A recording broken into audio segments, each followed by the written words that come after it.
नमस्कार दोस्तों। स्वागत है आप सभी का हमारे चैनल भक्ति ज्ञान में।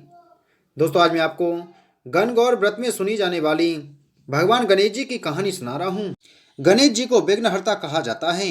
गणपति पूजन से सुहाग की लंबी उम्र का भी आशीर्वाद मिलता है। भगवान गणेश जी की पूजा हर पूजा से पहले की जाती है। महिलाएं खासकर अपने पति की लंबी आयु के लिए भगवान श्री गणेश जी की पूजा करती हैं। भगवान श्री गणेश जी की पूजा करने से पति की लंबी आयु होने के साथ साथ ससुराल हमेशा खुशियों से भरा रहता है। वहाँ कोई भी दुख दरिद्रता कभी नहीं आती।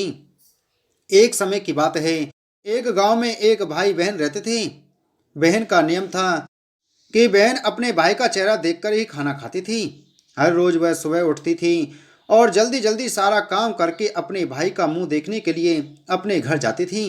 एक दिन रास्ते में एक पीपल के नीचे गणेश जी की मूर्ति रखी थी।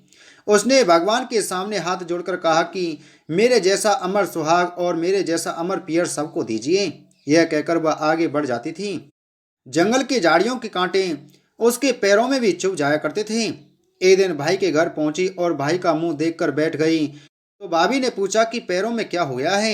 यह सुनकर उसने भाभी को जवाब दिया कि रास्ते में जंगल की झाड़ियों के गिरे हुए कांटे पाँव में चुभ गए हैं।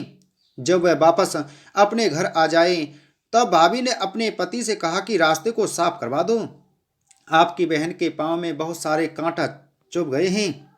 भाई ने तब कुल्हाड़ी लेकर सारी झाड़ियों को काटकर रास्ता साफ कर दिया, जिससे गणेश जी का स्थान भी वहां से हट गया। यह देखकर भगवान गुस्सा हो गए और उसके भाई के प्राण हर लिए।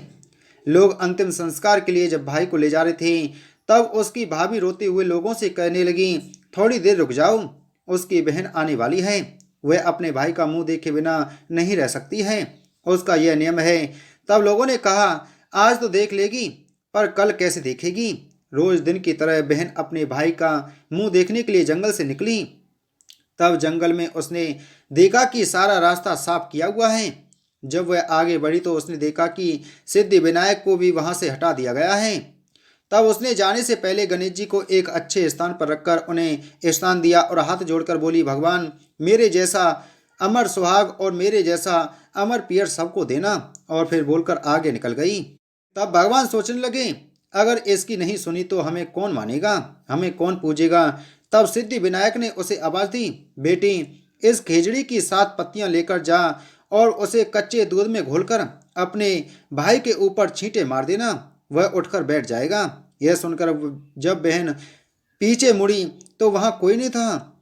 फिर वह यह सोचने लगी कि ठीक है, जैसा सुना वैसा कर लेती हूँ। फिर वह 7 खिचड़ी की पत्तियां लेकर अपने घर भाई के घर गई। उसने देखा वहां कई लोग बैठे हुए हैं। भाभी बैठी रो रही और भाई की लाश रखी है। तब उसने उस पत्तियों को बताए हुए नियम के तहत भाई के ऊपर इस्तेमाल किया। तब भाई उठकर बैठ गया। भाई बहन से बोला, मुझे बहुत ही गहरी नींद आ गई थी।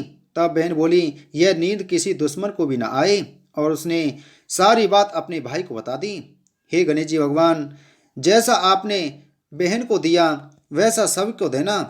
कहानी कहने वाले, सुनने वाले और सभी परिवार वालों की रक्षा करना। कहानी अधूरी हो तो पूरी करना। बोलो गणेश भगवान की जय।